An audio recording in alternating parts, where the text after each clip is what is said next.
দেখছেন ASR news.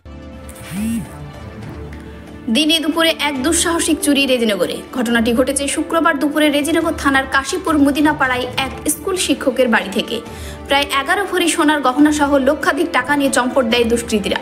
ঘটনা সূত্রে জানা যায় যে ওই শিক্ষকের নাম নুরজামান শেখ। স্বামী স্ত্রী দুজনেই সরকারি চাকুরিজীবী। একসঙ্গে সকাল 10টার সময় বাড়ি থেকে বেরিয়ে যায়। বিকেলে বাড়ি ফিরতে মাস্টারমশাইয়ের চক্ষু চড়ক গাছ। বাড়ির পিছন দিক দিয়ে জানালার গ্রিল ভেঙে ঢুকে এই ঘটনা ঘটায় দুষ্কৃতীরা। চুরি যাওয়া মাল ফেরত ও দুষ্কৃতীদের শাস্তির দাবি চেয়ে থানায় অভিযোগ করেন ওই স্কুল শিক্ষক। বিষয়টি জানার পর পূর্ণাঙ্গ তদন্ত শুরু করেছেন রেজিনগর থানার পুলিশ। রেজিনগর থেকে সোমনাথ হালদারের report, ASR news.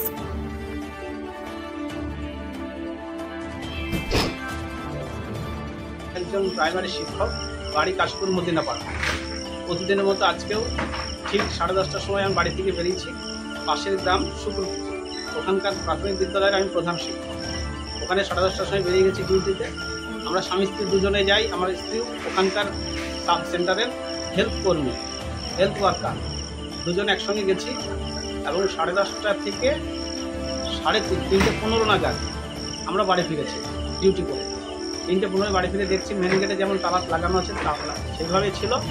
Main gate খুলে ভিতরে ঢুকলাম। ভিতরে ঢুকে বাড়ির যে গেট সেই গেটটা খুলতে যাচ্ছি, দেখছি পাশে বারান্দায় গ্রিলটা তালাটা ভাঙা এবং সেই বারান্দায় ঢুকে দেখছি জানলার গ্রিলটা কেটে সেই জানলাটা ফাঁক করে ভিতরে ঢুকে আমার যে দুটো বেডরুম আছে, প্রথমে একটা বেডরুমের তালা খুলে ভিতরে দুটো একটা আলমারি, একটা ড্রেসিং টেবিলের ড্রয়ার, আলমারিটা টোটাল ভাঙাচোরা করেছে।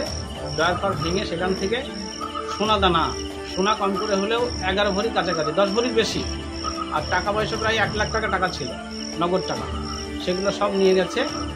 আর কিছু সোনা এতে ছিল ড্রেসিং টেবিলের ড্রয়ারে, সেই ড্রয়ারের তালা ভেঙে সেখান থেকে সেটা নিয়েছে।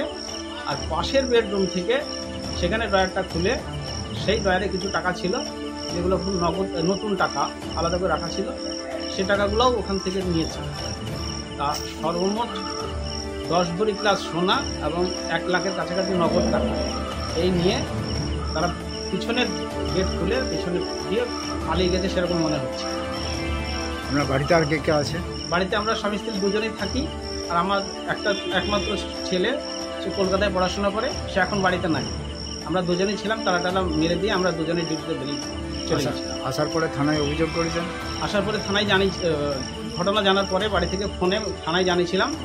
থানার পুলিশ গিয়েছিল, পুলিশ তদন্ত করে ডায়েরি করতে বলেছিল। আমরা এসছি এখন থানায়, এখন লিখিত অভিযোগ জানাবো, সেগুলো থানায় এসছি। কি চাইছেন? যাতে তদন্ত করা হোক এবং আমার জিনিসপত্র যাতে ফিরে পাই এবং তদন্ত করে দোষী যারা এই কাজ করেছে তাদেরকে ধরে যাতে তাদেরকে চূড়ান্ত শাস্তি দেওয়া হয়, এইটাই দাবি করছি। আপনার নাম বলুন। আমার নাম নুরুজ্জামান শেখ, বাড়ি কাশীপুর মদিনাপাড়া।